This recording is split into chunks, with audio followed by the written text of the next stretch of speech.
But I doubt if we will ever be able in any real fashion to demonstrate, to scientifically prove that such lateral change processes do occur.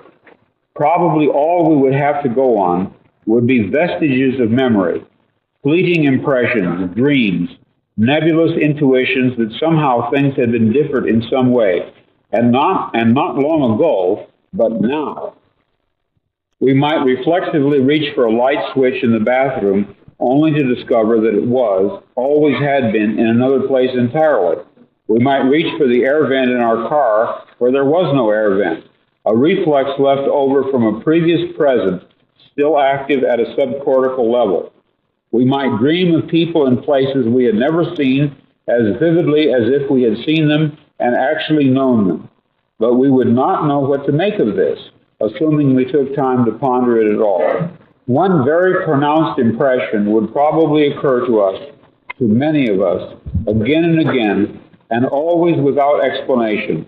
The acute, absolute sensation that we had done once before, what we were just about to do now, that we, so to speak, lived in a particular moment or situation previously.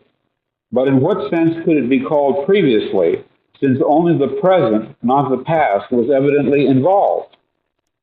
We would have the overwhelming impression that we were reliving the present, déjà vu, perhaps in precisely the same way, hearing the same words, saying the same words. I submit that these impressions are valid and significant, and I will even say this: such an impression is a clue that at some past time point, a variable was changed, reprogrammed as it were, and that because of this, an alternative world branched off, became actualized instead of the prior one, and that in fact, in literal fact, we are once more living this particular segment of linear time. A breaching, a tinkering, a change had been made, but not in our present, had been made in our past.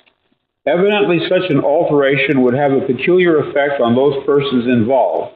They would, so to speak, be moved back one square or several squares on the board game which constitutes our reality.